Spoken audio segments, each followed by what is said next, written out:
Senhor presidente, nobres colegas, quero falar aqui porque eu fui o único vereador da base que assinei o documento pedindo a vinda do secretário Galafassi aqui, até porque na minha vida inteira eu trabalhei com transparência, então eu acredito que a transparência ela é tudo.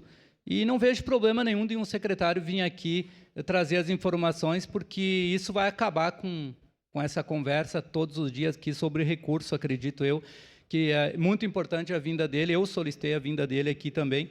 Tanto é que a gente, enquanto presidente da Comissão de Saúde, a gente tem uma reunião pública, né, dia 24, aqui com o secretário de Saúde, que não tem problema nenhum de vir aqui prestar esclarecimento. Então, acho que a transparência é importante.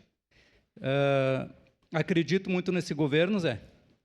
Senão eu não estava na base. Acredito que a gente pode fazer diferente, tá? Acredito que a gente pode trabalhar junto, fazer diferente.